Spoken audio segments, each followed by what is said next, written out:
Warning. This podcast may contain spoilers from whatever TV show or movie is mentioned. Please listen at your own discretion. Welcome to Viewers Anonymous.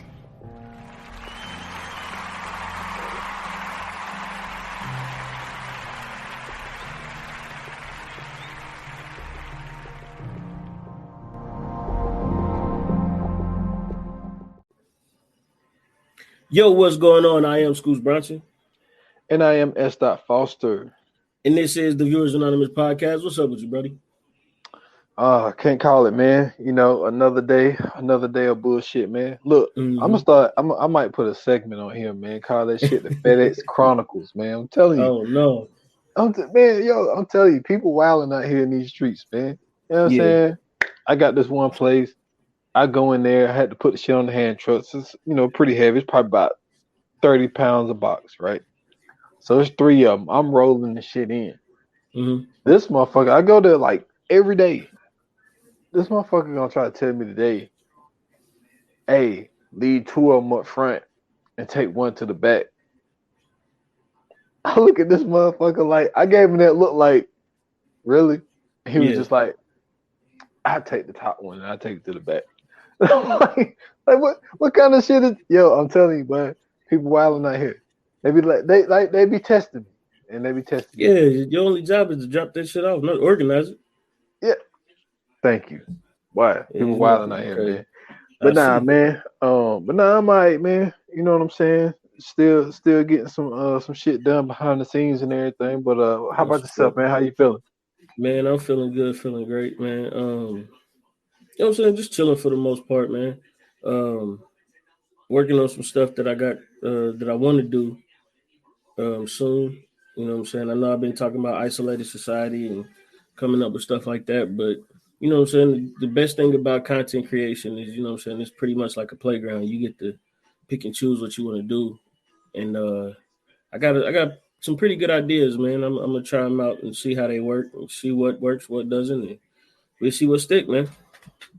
Hey, man, I know how you feel, man. I was texting with the guy Casey the other day about how I got my little crime figure series that I be doing on the 28 minutes or less. And I was just asking him about it. I was like, man, you think I should keep this thing rolling? He was like, yeah. He's like, man, these things be interesting. He'd be like, and you be on your bag in these bad boys. So yeah, you get in there. Yeah, so because I was just contemplating like if I wanted to keep doing it, but then I got to thinking, and I know look, y'all can hear this shit. I don't give a fuck. The thing is with people is I think that in all actuality, people really only want to hear like what they want to hear. Like they don't really want to like learn shit. If that's what I'm trying to say, it's more like I don't take the most popular shit and pot about it, and because I'm not trying to be clickbait.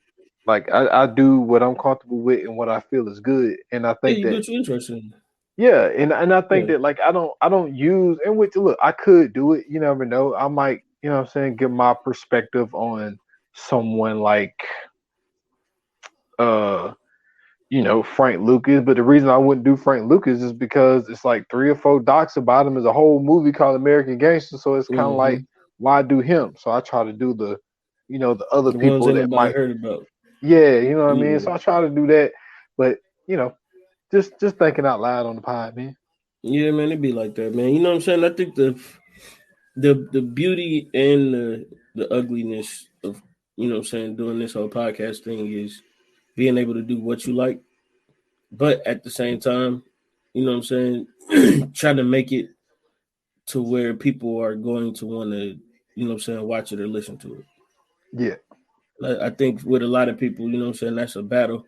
Some people just give in and they just, you know what I'm saying, do the norm. But, you know what I'm saying, like when you really got some interesting ideas and you really got some stuff you want to work on, you know what I'm saying, it becomes a little hassle, you know what I'm saying. But the dope part about it is that, you know what I'm saying, maybe 2-3 years down the line, somebody catch on to it and, you know what I'm saying, it'll blow up then. Like, you never know, man. That's the good thing about it, at least, you know what I'm saying, is that it's here to stay for right now. You know what I'm saying? It ain't going nowhere. So it ain't like you did a couple one and dones and nobody ever heard it again. You know what I'm saying? This is stuff that, you know what I'm saying, people can go back and listen to, you know what I'm saying, for however long at this point. We don't know yet, but that's the only good thing about it. Like I told you, man, we talked off air about it not too long ago. Some people hit me up from this African website, and they got like a entertainment website. I don't know what country it is in, but you know what I'm saying? Like they was hitting me up about the podcast, the Already Home podcast, an episode that we did like a long time ago. Yeah. And they was asking, you know what I'm saying, like to put it on there, and then it ended up being like some other shit or whatever. But yeah, I was sitting there like, man, I don't even remember doing this episode. So I go back and listen to it. And then the shit we was talking about, I was wondering why the fuck they wanted it on their site. So I was like, you know what I'm saying, inquisitive about that. But they never really reached back to me after that because I told them I really wasn't interested. But yeah, it's weird, man. You know what I'm saying? Like just knowing that people can go back and listen to some shit that you said 2-3 years ago, or people are even still listening to the shit you said 2-3 years ago. It is crazy. Like I went and logged in on the Already Home profile, and like we still got like 20 listeners. No bullshit. I'm like, yo, this is crazy. So there's people that's still out there listening to that shit, man. Damn, I need to click. I haven't logged on to the Stolen Time in a while, man. I haven't looked at it. I know since early last year. Mm-hmm. So since I ended up doing the last episode back in, if I'm not mistaken, back in July. So I haven't looked at that shit since then. So I'm about to log in and see what it say, man. See if people still. Because I know you'd be surprised. I still be going on there, man. Like I had told you one day, man. I would just it was an episode, and I guess I didn't say featuring you because like it was kind of like a call-in type of situation, and I was just listening, like, oh shit, like I didn't know he was on this episode. See, that's what I'm saying, man. Like I was, I ended up just like going through the, you know what I'm saying, like just through all the titles of them, man. And, like I told a story on one of the episodes about how I got broke up with in high school with my high school sweetheart, my freshman year, and that shit was just so funny. Just going back and listening to the shit, bro. This shit was hilarious, man. So it's just, you know what I'm saying, it's there, so it ain't like, you know what I'm saying, it's deleted off the thing. So you never know, man. Who knows? That shit might blow up in 2-3 years, man. Yeah, but that's wild. That's wild. Yeah, buddy. Man, well, so, we got an interesting one, man. Oh yeah, we definitely got an interesting one, man. I couldn't say that word for shit. My lips happens. Yeah, like, make sure my lips work. God damn. Yeah, man. So you know what I'm saying, we got a Spike Lee joint, man. Inside Man, starring. Oh yeah. Hold up. I fucked that up last week. Hey, boy. I swear to y'all, I wasn't trying to do the name every black director shit. But I thought at first it was F. Gary Gray. And then I was like, nah, it was John Singleton. Yeah, I fucked that all up. It was Spike Lee. So my bad. Spike Lee. Yeah, so it's a Spike Lee joint, man. Starring Denzel Washington, Clive Owen, Jodie Foster, Willem Dafoe, Chiwetel Ejiofor, I think that's how you say his name, and a shitload of other people. It's some other people on here that Daryl Mitchell, I forgot about him. He was one of the cops. Christopher Plummer. Yep. Amir Ali Shai, I forgot what he playing, but he was the little boy in the movie. He grew up and played a couple of dope joints. Matter of fact, he was in Chappelle's show when he was a little kid too. Oh, okay. He was the little kid that was he's the little kid that told Dave Chappelle Nick Cannon was hilarious. Dave Chappelle told him, "Fuck you, son." That was him. So yeah, if y'all, you know what I'm saying, go back and check that out. Yeah, so Inside Man, basically it's a movie about a hostage negotiator who comes into a peculiar bank robbery, and he's dealing with the bank robbers, trying to figure out pretty much what's going on, and he ends up pretty much breaking the case, and nobody, you know what I'm saying, really went down for anything, but he pretty much broke the case without really breaking the case. Yeah. I guess that's a good way to put it, man. So We just, you know what I'm saying, before we hopped on here, pre-production, we talked, and I said, man, I forgot how good this movie was. And then you gave me this look. So what's good, bro? You don't seem to agree, my guy. What's up, man? Well, I mean, listen, the plot of it is cool. First of all, I mean, when we talking about a negotiator, man, we know, you know what I'm saying, The Negotiator is the best all-time movie when it comes to negotiating situation. But now, like when I was watching it last night, I was just looking at it and I'm like, I remember it like it felt better then than it does now. Obviously, when it comes to Denzel, he always stands out in everything that he plays in. Christopher Plummer, he's just, you know what I'm saying, like effortless for him too. But I mean, you look how long he been doing this shit, like you know what I'm saying. So, you know, Jodie Foster, she always kill it. Clive Owen kills it, and I think that what it was, the plan was clever as fuck.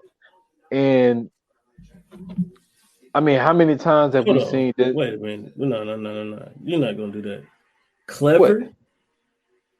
That plan was fucking genius. I mean, for what it was, yes. Come on, bro. It was genius. And I think that watching the build up, not really knowing what the fuck they're doing. And the whole fact of they went in there, what I did like was they went in there with an agenda and they stuck to it. And I think that to get everybody on the same page, because I mean, dude, you got now the thing about bank money is it marked. Once it's in the bank, it's marked, so it ain't really too much you can do with this shit without it being tracked down. But for nobody to get the temptation to just squeeze a couple of bills, you know what I mean, in their pocket to see if they can get away with it. Like everybody stuck to the plan of what they were supposed to be doing. Which was one of the reasons that it was so dope.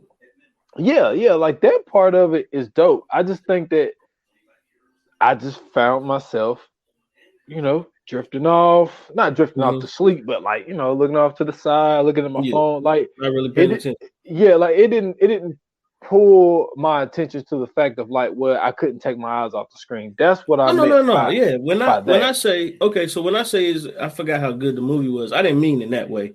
What I meant was basically just the fact of keeping the viewer, you know what I'm saying, like on their toes, because you really don't know what the fuck is going on in this movie.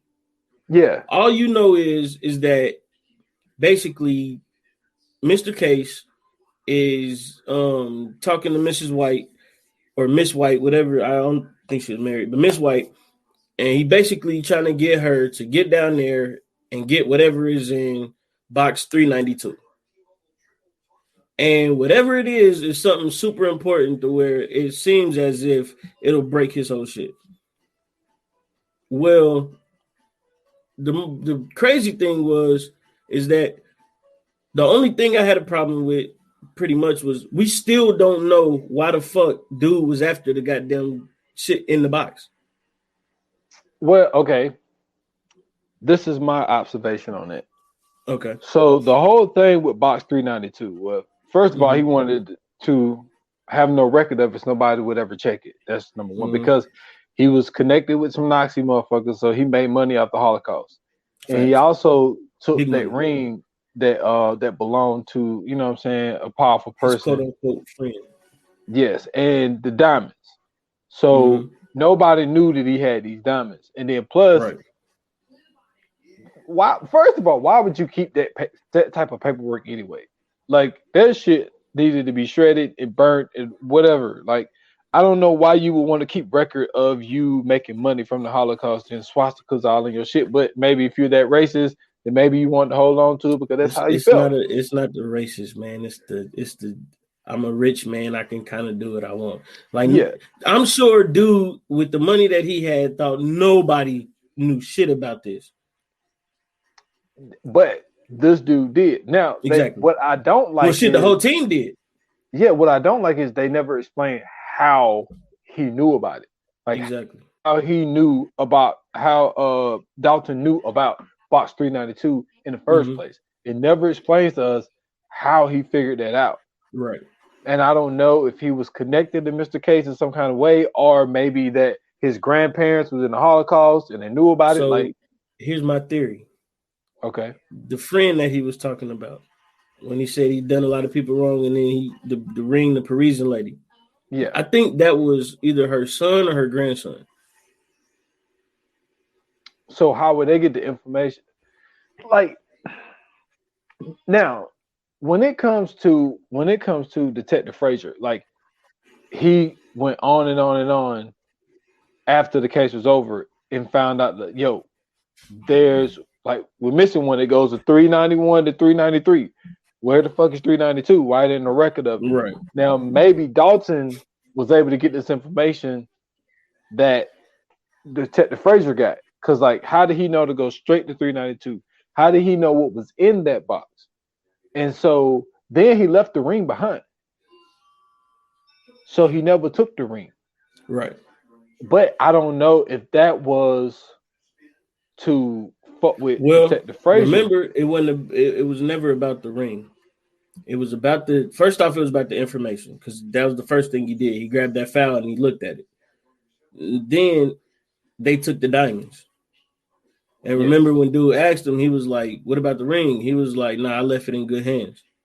Because he knew that Frazier was going, you know what I'm saying, do some questions. Exactly. Now, another thing that I peeped too, was the pen that he gave her. That was the pen that records. Yeah. So I caught that at the end too. So basically, whatever they was going to end up talking about was going to be recorded, and yeah, you know what I'm saying, he was going to be able to get some evidence. Okay, well, I tell you what I didn't like. I didn't like how, I understand that it was Mr. Case Bank. I understand it. I get that. But you really gonna let Miss White come in there and just like, yo, I work for this powerful man. He wants me to do this. And he was like, oh, so you looking for the like there is a hostage bank robbery situation going on, and you just let this lawyer type lady just come right in the middle of the investigation. Hey man, now you gotta do what you gotta do to make sure them hostages are safe. True, but like when it came to, and I think that, and another thing that I think that was calculated was the fact that he did it on the day where the one detective that normally handled this type of shit was off.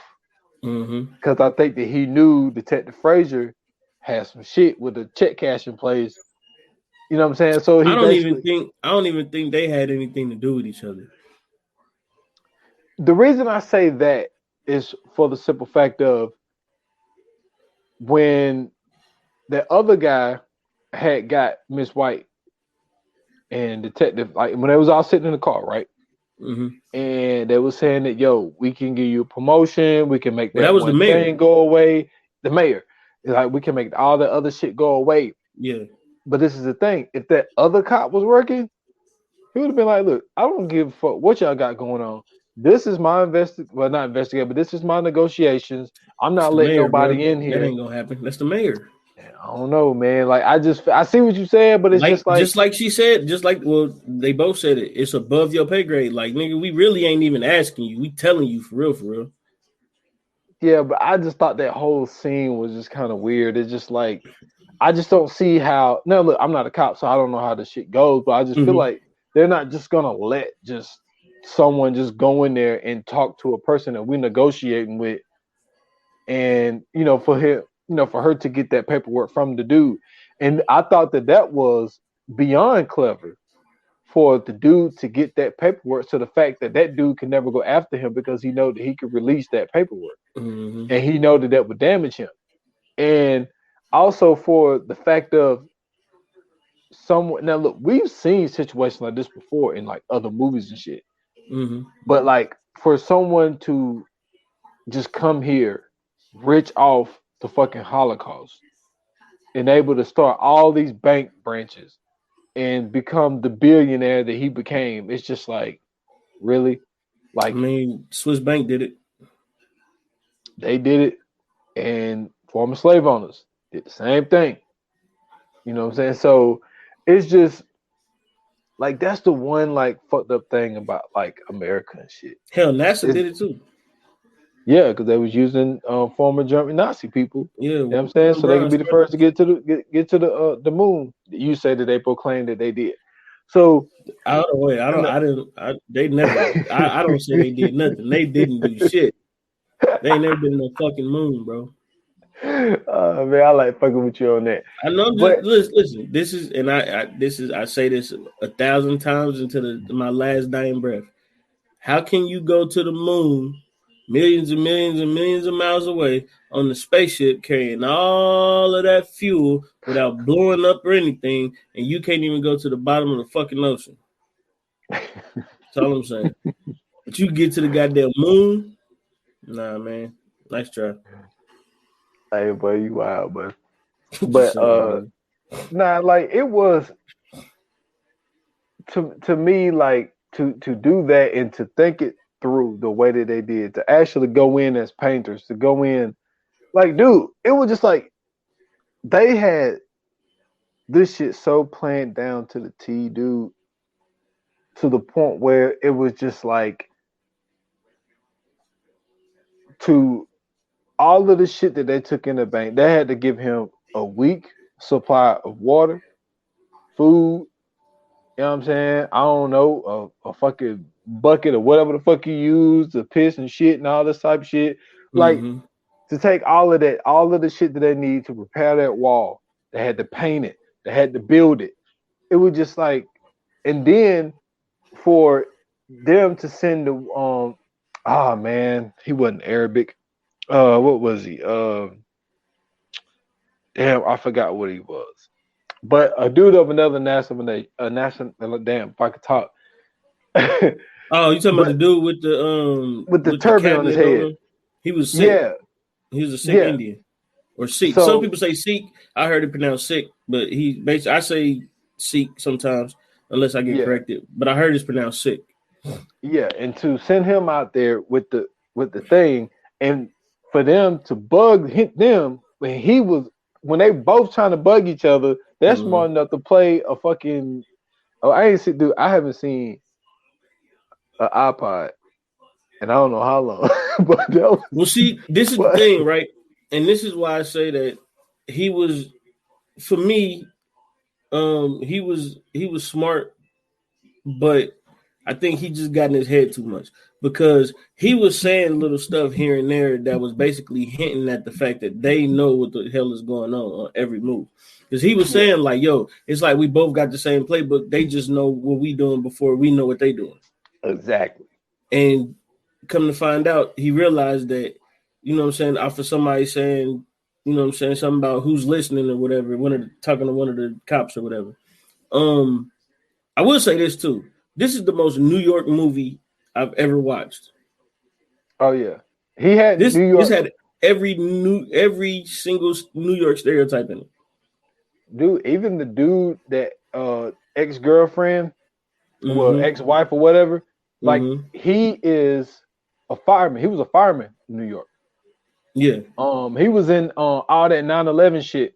Yeah. At the anniversary of 9/11, like all that shit they had on Netflix and Mm-hmm. HBO Max, he was in that shit.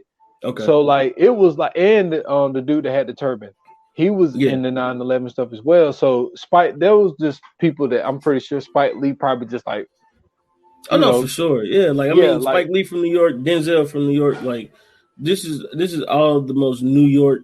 You know what I'm saying? Like that's what I was saying. Like even the lady that they was interviewing, and the one dude was calling her boobs, yeah, and and the other detective kept staring down at him. But even when she was talking, like you could tell, like, oh yeah, she definitely from somewhere in New York. Like it just her whole demeanor. So I mean, like that's one thing that I did like about the movie. Like it didn't seem as if like the actors were out of place. It felt like they were from there. You know what I mean? yeah. Like they didn't just move in a whole bunch of actors and trying Yeah, to teach them the accent and yeah, teach them New York ways and shit. Now, right. what I like, the one part that did make me bust out laughing was when when Detective Fraser finally talked to Dalton, Mm-hmm. and because he was trying to call but he never would answer, so he finally get him on the phone, and then he was like, he said, I'm gonna walk out of here out the front door. He said, man, I'm gonna be, sitting in Malibu with, Tiffany and yeah. Ashley by the by the pool. He said, nah, it sounds more like Tyrone and Jesus. No, he said Jamal and Jesus. He said that Yeah, thing you Jamal. sucking on is not a pina colada. Hey, but that jump was so funny. He has Yeah. like the best like comedic timing. Like I think that's something he don't get credit for. I think when it comes to Denzel as an actor, I think that a lot of the times he come off so genuine because I think it's really him.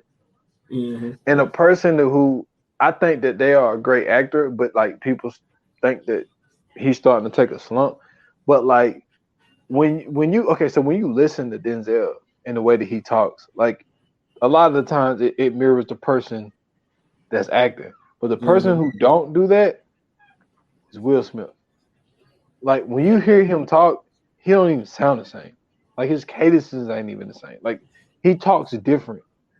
Like in movies, like he's not trying to portray like when he played a Mike Lowry, right? So like he has like a deeper voice, like he seems more confident. Like, but when he is just talking like regular, like he was on who was that? He was on a Questlove podcast last week, and it's just like the way that he talks and the way he portrays himself is like he's not even the same guy. Like it's like I know you're playing a character, I get that, I understand that, but it's just like just the way that he talks is like not the same. But it's like Denzel is like Denzel. It's just like he's, you know what I mean? Like I think I think the reason he's so good is because he can be Denzel in every role, but it's a different character in every role. You know what I mean? Like he can have the same cadence, same vocal tone, all that. Like everything sound the same, all that. But you know it's Denzel when you hear it. But when when he's acting, you believe him so much in that role that you kind of forget he's Denzel in a way. Yeah, true. Yeah. Like, you know, even when he played like I think his name was Scott Frost in Safe House. It's like even though we assumed that he was the bad guy, and just the way that he played that character. And if I'm not mistaken, he did it in this shit too. He did TikTok thing. He likes that. Didn't he say that in this? He was like the clock is ticking TikTok. Yeah, so he did that in Safe House too. Yeah. Okay. Boy, I sound like a movie nerd right now. No, I thought you was talking about the nigga be on TikTok. That's all I would be like. No, he says the phrase. He says the phrase TikTok. Okay.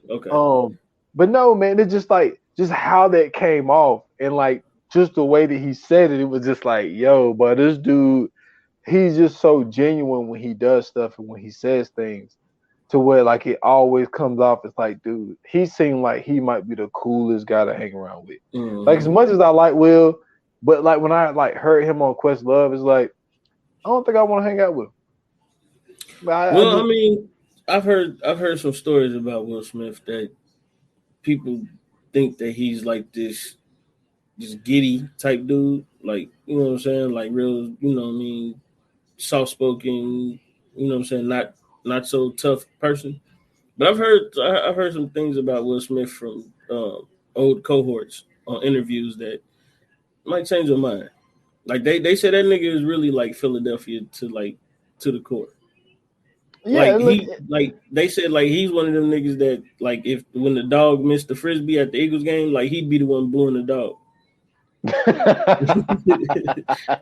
So he's a real Philadelphian. Yeah, but not like but Denzel, like just the way that he comes up, like man, his comedic timing is great. Like just how his emotion change and Spike Lee loves to do that one thing of where. So you remember when they pretend shot the hostage in the head, and he moving, real like, slow, and everybody else is moving off. Spike loves Classic to do that. Spike that's Lee. like his that's like his trademark, man. He loves doing that, man. So I like how. Speaking of Spike Lee, did you catch the Easter egg they had in the movie? What's that? Okay, so towards the end where he's going home, where Denzel's going home. And he walks in and it's a dude on the couch asleep. Yeah. And he had the 40 in his hand. Yeah. Do you know where that 40 is from? It's from Bamboozled. Oh, Yeah, nah, I didn't pay that's the that no 40 attention. ounce it was a commercial in Bamboozle called the Bomb Malt Liquor, Huh. and they and the slogan is the bomb, baby. It helps you get your freak on. It's supposed to be a malt liquor that gives you erection. But he was on the couch, knocked the But no, fuck no, out. the dude on the couch had the malt liquor Yeah, in yeah, his that's hand. what I'm talking about. I don't know if he drunk it or not because it still had the cap on it. But when I seen the bottle, I was like, oh shit, that's Bamboozle. So that's another Spike Lee movie. You know what I'm saying? So I thought that was a dope little Easter egg to throw in there. There's probably a whole bunch of more that I didn't catch, but I thought that was a super duper cool thing to do. Especially for people that's like, you know what I'm saying, Spike Lee fans.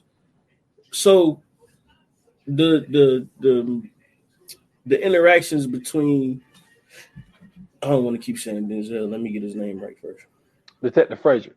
Okay, so the interactions between Detective Fraser and Dalton. How did you think that? How did you think that went? Because to me, I thought it was a great chess match. Like I thought it was a great, you know what I'm saying, game of wits. Because usually in, you know what I'm saying, like those situations, you usually see um the robber or the person taking the hostages, like they appear to be smart at first and then they get frustrated and then they just become like this bumbling idiot. But what I thought was dope that what Spike Lee and the writers was doing was basically they were keeping Dalton like with a cool, calm head, you know what I'm saying? Like he was basically on a mission to do something. They were focused more so on the mission than it was anything else. And then on top of that, like, you know what I'm saying, they had the detective who was really being a detective. He wasn't trying to like find a way to go in and kill everybody. Like he was really trying to figure out what was going on and why they're doing what they're doing. So what did you think about that interaction? I think they, like you said, it was a chess match, but I also think that they, in a way, admired each other, Mm-hmm. for what they did in a quote unquote professions. And I think that the way that Detective Frazier looked at Dalton was like, yo, he's very smart, he's very calculated, and he don't want to kill him. For him to know, like, yo, I can just tell by speaking with this guy, he's not a violent guy. Mm-hmm. Like he don't want to kill anybody. So Yeah. he's looking at it like, yo, we can get this done without there being any casualties. And then I think that he looked at Detective Frazier like this guy, he's a very smart detective. And if I play my cards right, I could give him to buy me more time. And then like just that dynamic of them trying to feel each other out, knowing that neither one of them was going to break the rules. Just like Dalton was like, yo, you're not going to break in here and start shooting hostages for the simple fact of I haven't caused a threat. So like Mm-hmm. he knew the rules of engagement of the cops, and he knew that Detective Frazier wouldn't break them because, like I Right. said, maybe there's a coincidence, maybe there's not. But I think that I personally feel that there was like he chose that day to do it because it would be Detective Frazier, because I think that Detective Frazier was still trying to prove himself and he was trying to move up the ladder. Mm-hmm. And he couldn't move up the ladder without having, especially this situation going right. But he was able to make a deal with Miss White, so so he could jump that ladder in the first place anyway. But I thought the dynamic between those two, you said it perfectly with calling it a chess match. But I think that in a way they both admired each other with the whole ring thing. Yeah. With him leaving the ring behind and also leaving that gum in there because he asked him did he want gum earlier. So And giving my man a diamond at the end. yeah, you know what I'm saying? The way he slipped it in there real easy, like, Hey, bro. Come on, man. Let me tell you something. Bro, if I reach in my pocket and see that, case is over. Case dismissed, whatever you want to call it. I'm done. My man, he got away scot free. I hope he's enjoying that pina colada with the 6 Amber and Tiffany's. Shit. so we'll throw it back at you, man. How did you feel about their dynamic together?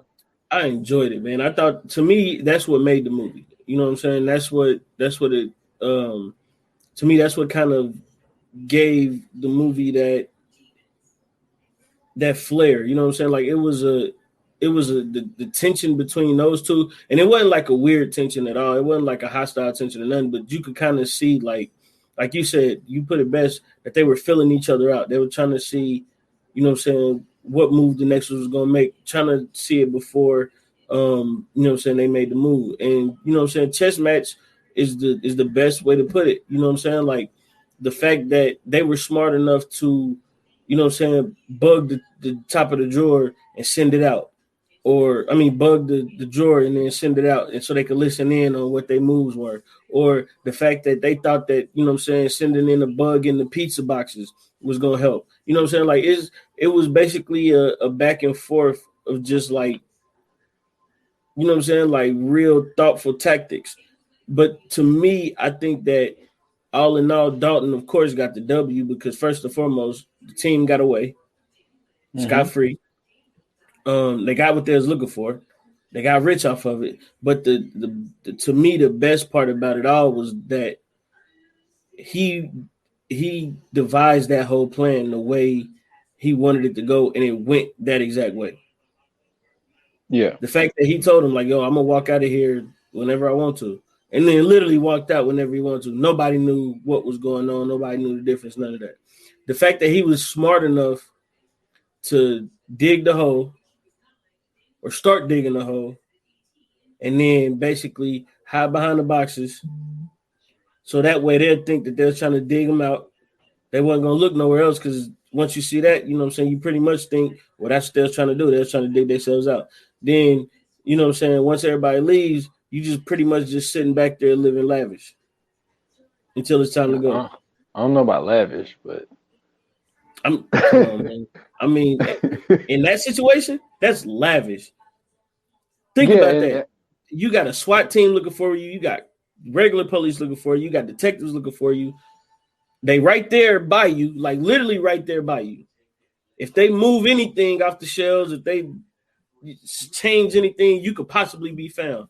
And they don't even have the slightest clue. They're just, to me, I'm one of those dudes that like the villain. I always like the antagonist. So the fact that we had somebody who was so brilliant at what he does, and he was smart enough to not just comprise this plan, but get away with it. I thought that was dope, man. I enjoyed that. Like, to me, that's what, you know what I'm saying? Like, that's a slip on everything. Because this time, the good guy ain't even really the good guy. The good guy is really the bad guy in this one because he's pretty much sticking it to the man. True. And I was saying during the coming soon that I was like, Clive Owen was on the run. You know what I'm saying, at that time. So he did Sin City in 2005. He did Derailed in 2000. Sin City, like, I think the way that they hyped him up, the cast was too big. The cast was too big for what it was. Like, that's what I was saying about Don't Look Up. Like, when you see the cast of Sin City, you like, oh man, this shit about to be the shit. Exactly. And then you watch it, you like, yo, this shit is alright. Like, I like the black and white shit, but you know what I mean? To me, I enjoyed the fact that, you know what I'm saying, like with Jennifer Lawrence, Leo, you know what I'm saying, everybody else doing their thing. It was an ensemble. Let's keep it real. Don't Look Up had an ensemble. But it wasn't a lot of people. It was mainly like 4 or 5. It was like 5. Yeah, at the like most. 5 or 6. Nigga, Sin City is like a good 7, 8. Easy. It was noticeable top list names. Yeah, it's a lot. And they was trash in that movie, bro. When I watched that, bro, I turned it off in the first 20 minutes. I ended up watching both of them. I think they came out with the second one. I'm not sure. Yeah, it was the second one too. Like, hold on real quick. Let's just listen to this, bro. Mickey Rourke, Clive Owen, Bruce Willis, Jessica Alba. Who else is in this joint? Rosario Dawson, Benicio del Toro, Michael Clark Duncan, Tommy Flanagan, Josh Hartnett, Was Sam in the first one? I think Sam was in the second one. Michael Madsen. Like, yo, come on, bro. Frank Miller, who created it, was in it. Brittany Murphy was in this. Like, Nick Offerman was in this. Who else was in this joint? Like, this is a crazy cast, bro. Like, how big was this budget? Yeah, see, the cast is crazy. Yeah, that's just, it's too many names, man. Yeah. Look, Elijah Wood was in this. See, that's what I'm saying, man. That's why I thought Sin City was gonna be the shit, man. And that's so way too much. Yeah, so he was in that. He was in Derailed. Derailed was a DVD movie, but that shit was pretty good. Okay. He was in Pink Panther, but like I said, we doing Inside Man, and then after that, they hyped this movie up to be the shit, and I watched it, and it wasn't really. Children of Men. People fuck with it, but I really didn't fuck with it. Children of Man was one of those type movies that like get nominated for Oscar type of shit. I seen the Oscar shit today. It was only 2 movies I fucking saw. And then he did Shoot 'Em Up. Now Shoot 'Em Up wasn't a big movie, but I thought Shoot 'Em Up was straight. You know what I'm saying? Because I be liking those. Because like Shoot 'Em Up was kind of like that, like Rock and Roller. It was kind of like Rock and Roller was that joint. Yeah, like Shoot 'Em Up was like one of those type movies, like Rock and Roller. So Clive Owen was on a run at that time, man. And well, this is between what? So this is 2006. Yeah, and Shoot 'Em Up came out in 2007. Yeah, see, like, because I'm trying to think. Like King Arthur to me was a good one. I'm trying to think what The Bourne Identity was a good one, of course.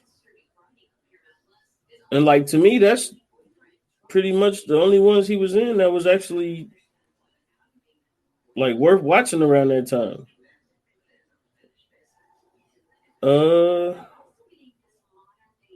Well, I mean, look, I watched Pink Panther, but I mean, like, but I think that I will say Inside Man was probably like out of the movies that I named. I think Inside Man was the thing is, Children of Man came out the same year. He actually was in 3 movies in 2006. So Clive Owen was working. You know what I'm saying? Sure. He did his job. He did his job in the shit though. Speaking of last year, man, he did American Crime Story, the impeachment of Bill Clinton. He was William Clinton. Oh, okay. AKA Bill Clinton. That's hilarious. So now I definitely gotta watch it. Little Rock, Arkansas. Yeah. But they had another legend in here, man, that we haven't even really spoke about, man. Jodie Foster been on her shit, yo. Yeah. Like she's one of those actresses. Like for some odd reason, we don't never really say her name, and I think that because as of late, she's been doing like more directing and producing and shit. Right. But like, man, when you look at her fucking resume, man, like she has been putting in work for a long time, boy. And she's one of those ones, like, yeah, I mean, most people know her from Silence of the Lamb and shit like that. But like, you know, like just for what she have done, I mean, you know, even like I fuck with Panic Room. Panic Room was pretty good. Flight Plan was pretty good. Another one, man, that's really Panic Room was that joint. Yeah, man. And the Brave one. The Brave one was good, man. She was going around being a vigilante. Hotel Artemis was alright too. Yeah, man. And it just like even when you look at her resume, it's like, yeah, that was the one.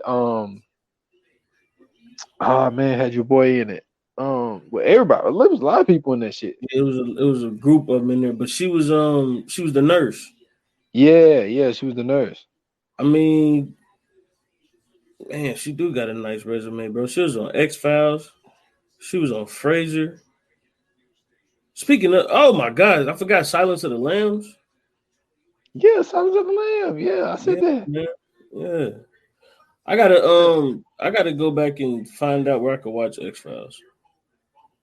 I thought X-Files was on HBO Max. I don't know. I'm gonna find out.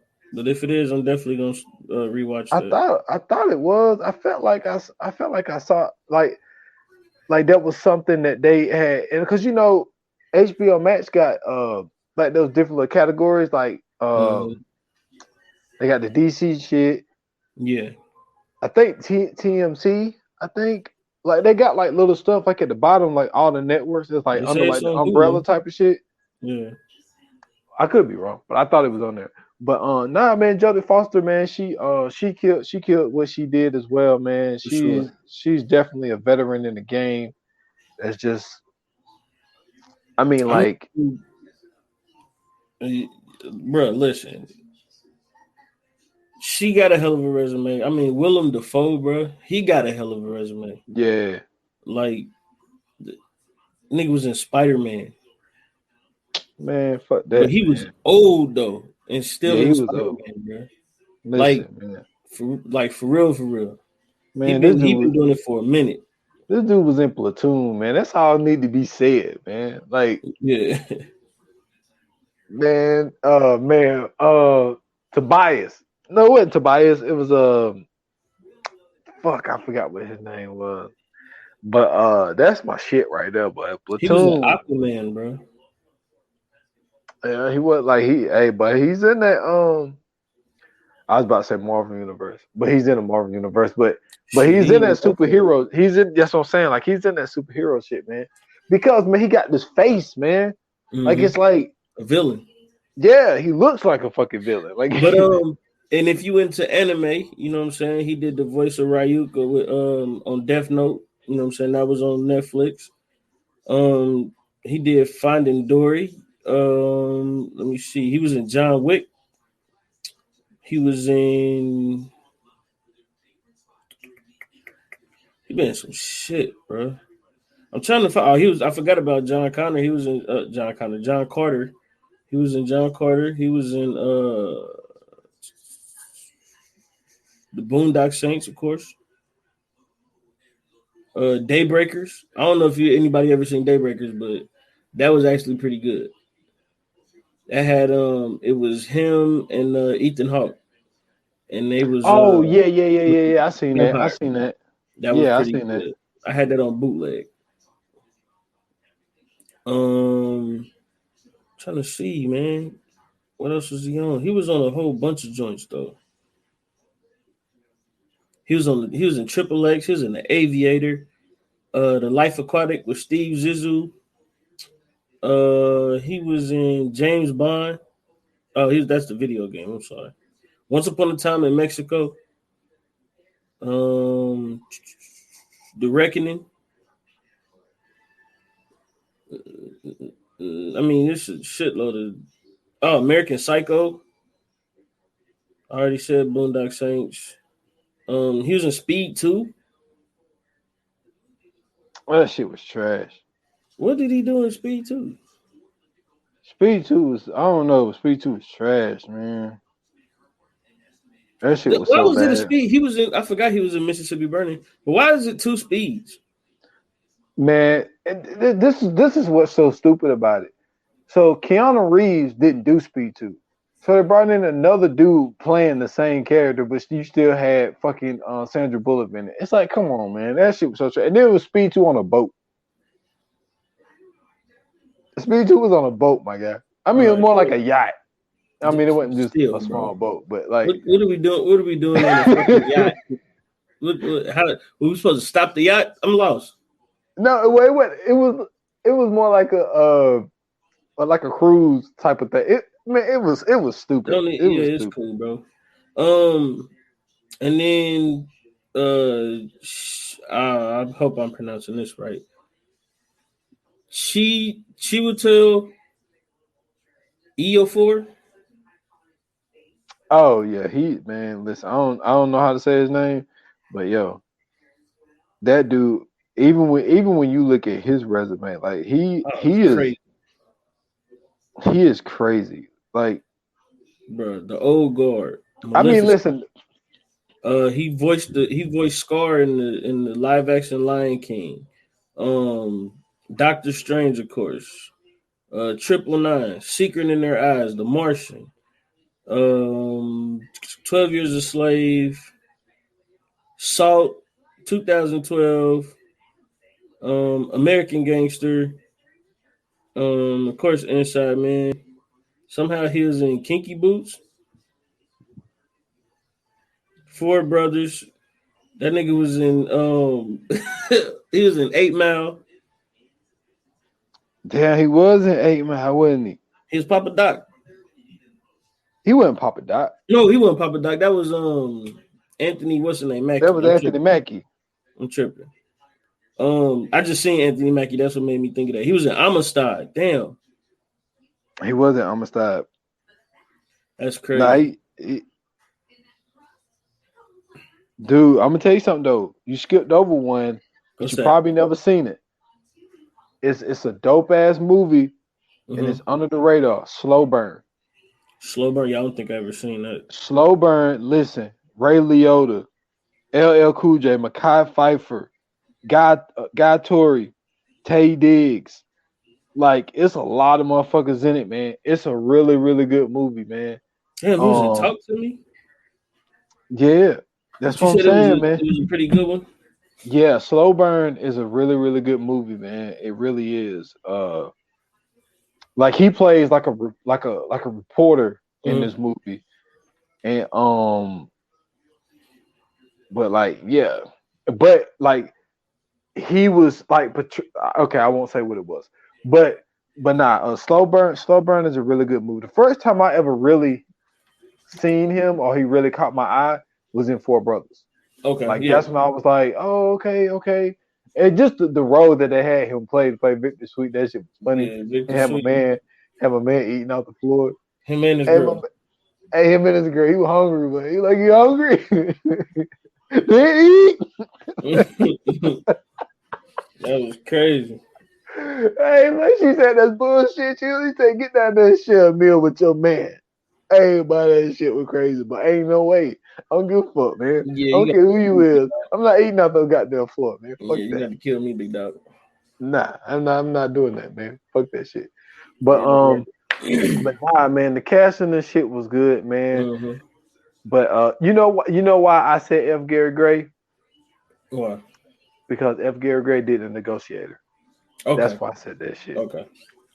That's why. But I mean, so all in all, man, like, what was your take from this movie? Like, where do you rank this in the Spike Lee movies? In Spike?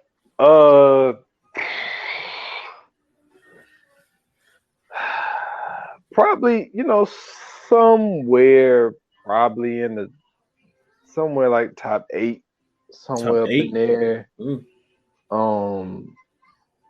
Like for me, I mean, look, this is going off the head. I'm not looking at nothing. Like for me, the very first thing I think of, and I'm biased in this, but the first thing I think of is America at St. Anna's. Like that's my favorite Spike Lee movie. But then I think of Malcolm X. Right. I think of God damn it, why you got talk to me in my head? Damn. Radio Raheem. God damn it. No, Do the Right Thing. Do the Right Thing. Like I think of Do the Right Thing. I think of is it Devil in a Blue Dress? I think so. Like what I'm saying, I think of more shit like that before I get the Inside Man. But nah, Spike got some shit. I mean, it's in the top 10, top 8. But, I don't know. This might be top 5. Hold on, man. Let me get my shit. Because off rip, I'm going Malcolm X. I'm going Do the Right Thing. I'm going School Days, and then I'm going. I mean, She's Gotta Have It was good, but I really wasn't into that. Yeah. For me, like I'm thinking, okay, well, I know one that I would go over this that a lot of people don't talk about is Get on the Bus. Okay. Get on the Bus was good. The Huey P. Newton Story. Yeah, definitely. Oh man, yeah, Black Klansman. How can I forget that? Yeah, Black Klansman. I mean, are we even gonna count the original Kings of Comedy? I mean, does that go in there? That ain't no. Okay, yeah. He Got Game. How the fuck can we not say He Got Game? Yeah, nah, man. Man, I fuck with He Got Game. No, for sure, but I don't. To me, that ain't better than. I think it is. I think it's better than that, man. I don't know, man. The Huey P. Newton story was pretty good. Oh, Bamboozle. What am I saying? Never mind. Yeah, top 8. Yeah, you're right. Look, you got Mo Better Blues, Jungle Fever. Oh man, Mo Better Blues. Oh, Jungle Fever. Dang. Never mind. Okay, yeah, you're right. Top 8, top 10. See what I'm saying? By top 10. It can be top 10. By top 10, top 8. That's what I'm saying. I forgot about Bamboozle because Bamboozle is my joint, bro. And I just was talking about this earlier. You were just talking about it. But Bamboozle is my joint. So, and if y'all ain't never seen Bamboozle, bro, please go watch Bamboozle. Like I think that's his like masterpiece. When I tell you, like, he put his foot in the Bamboozle, and that got like a hell of a cast. That got like Mos Def. It got Damon Wayans. It got what's the light skinned nigga that tap danced? With the dreads. With the dreads. Yeah, bro. Savion Glover. I think that's his name. Goodness gracious. Yeah, but it had, I think his name is Savion Glover. But it had who else did it have? It had, I think, like Tommy Davidson was in it. It had Michael Rappaport, Jada Pinkett Smith. Yeah, Savion Glover, Jada Pinkett Smith. Tommy Davidson, Thomas Jefferson Burr, Paul Mooney. It had I'm trying to think. MC Search was in it. Cannabis was in it. Charlie Baltimore was in it. Questlove. It had the Roots in it, of course.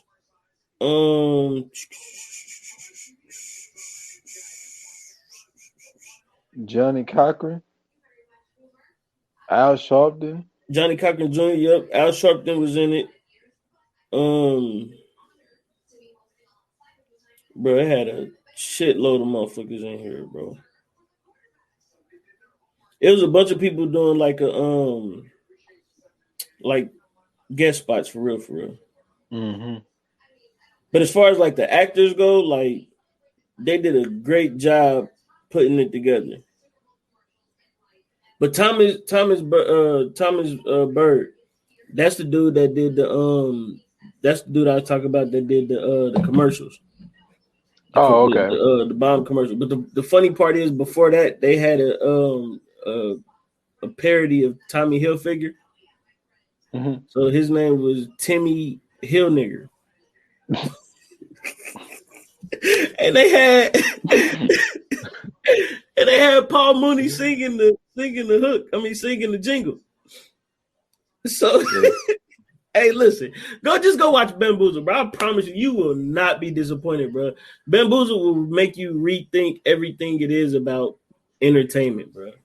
Like if you are somebody that wants to be an actor, a rapper, or anything dealing with entertainment, media, any of that, please go watch Bamboozle. I'm telling you, you'll have a whole new outlook on this shit.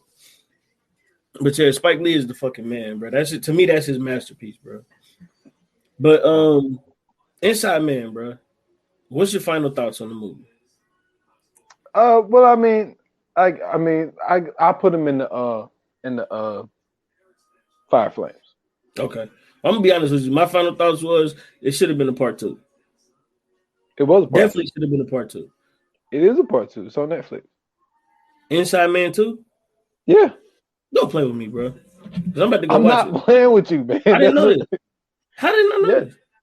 Because it was on Netflix. It don't have the same characters. Most Wanted? Yeah, Most Wanted. Yeah, Inside Man 2. Well, it don't say man. It said Inside Man Most Wanted. Yeah. Yeah, I already watched it. But this don't got nothing to do with the first story. I mean, it's basically the same story. It's somebody robbing the bank in a genius way. Well, they didn't rob the bank. I'm going to go watch it, but I'm saying, like, they needed a sequel to this specific one. I don't want to see Inside Man Most Wanted, and it ain't got shit to do with the first movie. That's disappointing. I'm telling you. Is this still a Spike Lee joint? That I don't remember. I don't think who did that? No, Michael Bassett. And it came out in 2019. Bro, this better not be trash, bro. I mean, I look. I watched it. It was cool. But they did a lot of the same shit. Like they passed out the uniforms, gave everybody, you know what I'm saying? They just remade the damn movie. But this time, no, it's different. Different storyline, but the same. You know what I'm saying? Yeah, it's a lot. It's a lot of similarities. You know what I'm saying? You can tell why they called it Inside Man. right. Is what I'm saying. You can tell why they called it Inside Man. It's a lot of similarities. But yeah, I seen that. I seen it when it came out. Oh, okay. Well, I mean, I guess I'll check it out, but I ain't gonna lie, I'm very disappointed. I'm super disappointed. So, you ready for the Fire Flames, bro? Yes, sir. Let's get to it, man. Yoga Fire, Yoga Flame. Damn, I couldn't find the sound. So, all right, man. What you got? This about to be bad. I see it in your face, bro. This about to be bad. You about to kill this goddamn movie. Nah. Listen, anything Denzel is always, you know what I'm saying, gonna take it a notch up. Like I said, man, I'm not even gonna try to say my man name, but you know what I'm talking about. Light skinned cat. She would tell EGF4. That's what it looked like. She would tell EGF4. That would have looked like you got it. You know what I'm saying? Clive Owen, man, Jodie Foster, man, like everybody did a great job. I just felt that there were some dull moments. Like it ended up being 2 hours and 5 minutes. I felt like it could have been cut down. Yeah, I think they could have cut it down to 1 hour 45. And that was my thing. Hour 30. Maybe even, it could have been 1 hour 20. I ain't gonna lie. Some of this shit was just unnecessary. That's what I'm saying. That's my shit. Like that's what got me. Like if they could have cut this down to 1 hour 45, hour 30, I think that this would have been in the 4.5 range. But I think a lot of this shit was just kind of dragged out. It got a little slow. Some shit didn't have nothing to do with nothing. Like when he had the conversation with the racist cop about the kid that that was necessary. That was actually a turning point in the movie. So that was needed. Man, get that shit the fuck out of here, man. Look, I'm giving this shit, to be honest, man, listen. I'm gonna give it a 3, man. A 3? I'm gonna give it a 3, man. That ain't bad. No, I'm not gonna listen, man. I would never give anything that got Denzel. That's probably the lowest movie grade I would probably give something that got Denzel Washington in. But I'll give it a 3, man. Okay. I mean, I ain't mad at you, man. I'm going 4. You know what I'm saying? Cast was great. You know what I'm saying? To me, the story was really good. It kept me interested. It wasn't like captivating, but you know what I'm saying? I still looked on my phone, but I was paying attention. You know what I'm saying? Still, like I was able to, you know what I'm saying, look at my phone and still listen in and hear what was going on. Man, Denzel did a hell of a job. You know what I'm saying? Like I said, I think they did a great job of making it a New York, you know what I'm saying, ish movie.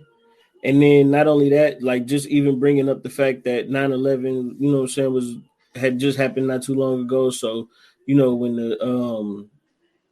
they brought out the Indian dude, you know what I'm saying, he had issues.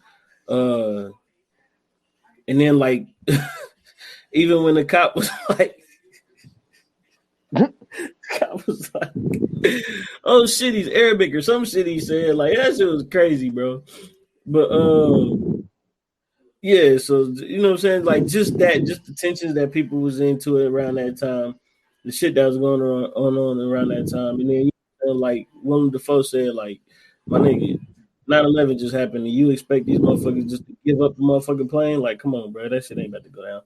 So yeah, outside of that, you know what I'm saying, I thought that it was a great, you know what I'm saying, it had, for some odd movie, I want to say, I mean, for some odd reason, I want to say it had, yeah, it was an odd movie though. But for some odd reason, I want to say that it had a great awareness about it. I don't know if I'm saying that right or not, but I'm just saying just the fact that, I'm saying, they paid attention to what was going on in the times. It added that into it, I'm saying? So it made you feel like, I'm saying, you was, especially when it came out, it made you feel like you was there in modern day. Also, man, the ending to me is the best part. You know what I'm saying? My man finally got home. He finally make it home to his woman. You know what I'm saying? He about to get busy. You know what I'm saying? She was looking delicious. And then, you know what I'm saying, he putting his gun up, you know what I'm saying, putting his badge up. And then my nigga just find a diamond. Oh, come on, man. That's the greatest ending of all time. To me, you know what I'm saying? When have you ever seen a movie with a battle and everybody wins? Can't go wrong with that. So yeah. I'm going 4. Definitely going 4. Okay, I ain't mad at it. Yeah, and y'all already know, man. If y'all want to send us in y'all ratings and reviews, you already know. Hit us up on the Instagram or on the Twitters and tell us what you think about the movie as well. But for right now, man, we about to get into the coming soon. Coming soon. Coming soon. Okay, so this next one is, to me, a classic because I watched this like crazy when I was a kid. This was one of my favorite movies growing up. Starring Marlon Wayans, Hakeem Hardison. Is it Hakeem Hardison or Akeem Hardison? I think it's Akeem. I think. Hakeem Hardison. You might also know Hakeem Hardison from A Different World. You might also know Marlon Wayans from Wayans Brothers. But it was a great movie. I forgot what the coach's name was, but he was pretty hot at the time too. No, it's Kadeem. Kadeem Hardison. Okay. Well, I had that all wrong. Kadeem Hardison. Man, it had Michael Michelle. Oh my goodness. Bro, my favorite part is when they be at the goddamn restaurant and that nigga be eating the salmon. And Kadeem Hardison made him put that goddamn A1 steak sauce all over the salmon. Hey, bro, that shit cracked me up every fucking time, bro. Every fucking time. But yeah, man, this is a dope one, man. I really appreciated this movie. It was out of the box. It was something that, of course, you know what I'm saying, nobody really, I guess, ever thought to do, because this is the first time I've ever seen it on film. And I really haven't seen it. I haven't seen it done since. The closest I've seen to this is like Mike. But it wasn't done even like close. It wasn't done nearly as good as 6 Man. Like 6 Man was like, this is the funny thing is, like, this is where Marlon Wayans was like showing off his actual acting skills. Because he had to go through like a lot of different, he had to show some range in this one. So, you know what I'm saying? We already knew Kadeem Hardison could do it because we seen him on different world doing this thing here and there, having to go through what they went through. But on Wayans Brothers, it was different because it was a comedic show. But, you know what I'm saying? Like every now and then Marlon would try to bring that aspect into it where, you know what I'm saying? And of course he was an aspiring actor, but it was always in a comedic way. So, you know what I'm saying? This was a good one. Y'all go check this out before the next episode drop. That way you can be caught up to date. If not, we're gonna tell you about it and then you can go watch it afterwards. And yeah, man, the 6 Man. So make sure, first and foremost, you know what I'm saying, you follow us on all our socials. Hit us up on Instagram and Twitter at View9Pod, and follow us on Facebook at VA Pod Watch Group. Join the group. Let's get some discussions going. And we still ain't been able to do the joint where we watch, you know what I'm saying, the movie or whatever with everybody. So we still looking for, you know what I'm saying, to get the numbers up on the Facebook page. So please go make sure you jump in that group, follow that page, all that good stuff. Like it, everything. And then last but not least, follow me on Twitter at Scoots Bronson. Yeah, and also something else that we would like is, you know, add a review, man, on Apple Podcasts. How you feel about the podcast? Rate, subscribe, all of that type shit. Now you can rate on Spotify. Well, I think you probably could back then. I just never really noticed it. But yeah, give it. Spotify for too long. Yeah. Fucking up the rest of them. Oh man, I ain't man. Oh god, we'll be here for another hour. Right. So y'all can follow me at s.foster8 on Instagram and Twitter. At 28 minutes or less pod on IG. Just follow or go wherever you want to go. It's on all major platforms, man. 28 minutes or less pod, man. I'll drop another one of my things in a little series that I'm doing, man. I did the Smith Brothers.